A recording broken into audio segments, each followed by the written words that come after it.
How to cut the cord. Cutting the cord means ending your connection to overpriced cable TV and satellite TV and finding alternate sources for TV entertainment that are much cheaper or even free.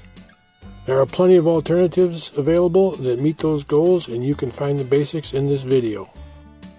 When it comes to watching TV, there are currently 3 ways to receive TV programming: cable or satellite, over the air or OTA, and the internet. OTA is free and provides access to dozens of local channels. Cable or satellite is the most expensive and provides access to hundreds of channels. The internet provides both free and paid options and provides access to thousands of channels from all over the world. Cable or satellite costs the most and includes hundreds of bundled channels, of which you might watch 4 or 5 on a regular basis. You pay for all of them, but you only watch a few of them. Costs for cable or satellite average over $100 a month. That's a hefty price to pay for the few channels you watch, including network channels which you can get for free over the air. Once you sign up, usually a 12-month or sometimes 24-month commitment, an installer will come to your residence and attach an interface box between their cable or satellite dish and your TVs. A cable company will string a cable from the nearest junction, usually a telephone pole, to your residence, unless there is one already in place from the previous resident. Cable will go to a central location inside your house and attach to the interface or cable box. This box will have a remote control that you can use to change channels and make other adjustments while you're watching TV. You will need a cable box for each TV you wish to connect to the cable, and you will need to run cable to each box. It is also likely the cable company will charge you extra to rent more boxes. Hooking up to a satellite also requires cables inside the house connecting each TV box to the central distribution point. The big difference is that a small satellite dish needs to also be mounted outside and aimed towards the satellite. One problem with the satellite dish is that bad weather can interfere with reception. Snow on the dish or a strong rainstorm will shut off reception for as little as a few minutes to as long as several hours. In the case of snow on the dish, it either has to melt off on its own or someone needs to brush it off before reception is restored. This can be troublesome if the dish is mounted up on a high roof. It can also get pretty hairy if you have to climb up on a slippery snow-covered roof with a broom in order to clear off the dish. Over-the-air antennas have been around since the beginning of television. TV originally started out as a free service supported by advertising and is still around today. An antenna has always been required to receive the signals from the broadcast towers and are generally limited to a range of 60 miles due to the output wattage of the broadcast towers, which is regulated by the Federal Communications Commission, or FCC. The FCC required major broadcasters to switch from analog to digital back in 2009. This allowed for the delivery of high-definition TV over the air, and it also allowed for multiple sub-channels to be added to the main channels.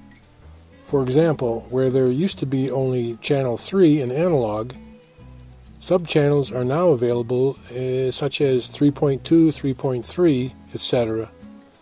Not only did this increase the amount of programs available to the viewer, it also increased ad revenue for the local stations. How much of an antenna do you need? Well, you can make one in your kitchen in under 5 minutes using aluminum foil and a pizza box cover. This type of antenna will perform as well as anything you can buy for as much as $150 and will work up to 60 miles away from the broadcast towers. There is a link in the description that will show you how to make this antenna. In order for your antenna to work, you will need a TV that will accept digital signals. All of the TVs sold since 2009 have that capability. Older analog TVs need a converter, such as those available in the description below. Digital TVs and converters may have 2 signal input options on the back. If there are 2, one is for cable and the other is for an antenna. You just can't plug in the antenna and expect it to work. It won't. The TV needs to be programmed to the channels available in your location. There is a link in the description to a map that will show you what stations are available in your area based on your zip code. There is also a link that will show you how to program your TV to work with the antenna.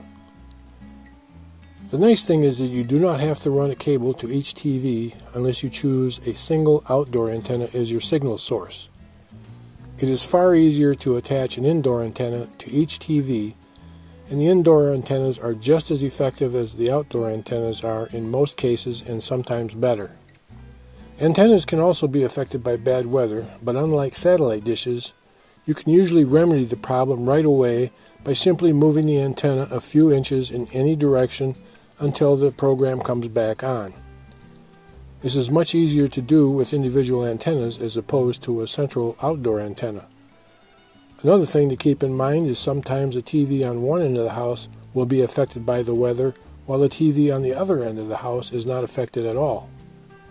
If you want to go with OTA, you can make the transition for under $10 or $50 if you need an analog to digital converter. For those interested in having access to thousands of channels from all over the world, you need an internet connection with a download speed of at least 4 megabytes per second. If you aren't sure what your download speed is, go to speedtest.net and run a test. The internet is a gateway to a huge amount of programming, and most of it's free. You can either connect the computer to the TV or buy other interfaces such as a Roku box, Amazon Fire TV, Apple TV, or Google Chromecast. You can combine resources such as a computer and Roku box, or your phone and Chromecast. Additional streaming devices include PlayStation 3 and 4, Xbox 360 and Xbox One, and the Nintendo Wii. Many newer Blu-ray players will also allow you to connect to Netflix, Hulu, and other paid services as well as free services. Another option is to upgrade to a new digital TV. You can buy a high-definition smart TV with Roku already built in for a few $100s. Once your TV is set up to receive streaming programs over the internet, there are dozens of options available, ranging in price from free to $90 a month. Which way you go kind of depends on what type of programming you are interested in. We divide programming into two areas, pre-recorded and live. Sports fans prefer to watch the event live, whereas movie and TV people aren't bound by those restrictions. Most channels offer pre-recorded material, however, live sports on demand is gaining ground. For pre-recorded material, Roku offers over 4,000 channels, most of which are free. The other plug-in interfaces are more limited in what they have available, but all of them offer access to many of the paid services such as Netflix, Hulu, Amazon Prime, and Sling, to name a few. Depending on how diversified you want to get, it is easy to spend a lot of money on the paid services, and you could essentially end up right where you started before you decided to cut the cord. But that doesn't happen very often. One nice thing about the paid services is that you can pay on a month-to-month basis. No contracts, no long-term commitments, and no installation or other add-on costs. Most of these services provide movies and TV shows, and they usually have the same content available, so you only need to pay for one provider to get what you want. And if one of the other providers has something you want that isn't available anywhere else, you can switch at the end of the month, which keeps your costs down. Some of you may be reluctant to give up a specific show you like to watch that is only available through your cable connection. Once you cut the cord, though, and pursue alternate viewing options, chances are very high that you will adapt much easier than you thought you would, and you will likely find 3 other shows to replace the one you are currently stuck on. Plus, the new shows will likely have multiple seasons available, so you can binge watch your new selections. You might be surprised how easy it is to make the switch. One way to find out is to try it. All of these paid services have trial periods from 7 days to 30 days that are free. The free trials help you get acclimated to a different way of watching TV, since there is a small learning curve involved with the different technology from what you have gotten used to. Perhaps the best thing about streaming services is that you can watch what you want when you want to watch. Another huge advantage is that you don't have to wait a week for the next episode. You can watch a complete season in just a couple of days. The main paid providers, Netflix, Hulu, Amazon Prime Video, are constantly changing their lineups. They usually add a large amount of new material at the beginning of the month as well as remove material, but they are starting to spread the additions throughout the month. There are several online guides that provide lists of coming attractions for each service each month. More and more TV is being offered over the internet. It will soon take over as the main provider of movies, sports, and TV shows. The networks specific to cable and satellite delivery, such as HGTV, A&E, TMC, etc., are developing online bundles for sale since they realized their viewer base is rapidly diminishing due to the huge loss in cable satellite subscribers. Over 1 million subscribers canceled their connection to cable or satellite in 2017, and that rate is expected to continue through 2018 and 2019. Welcome to Cheaper TV.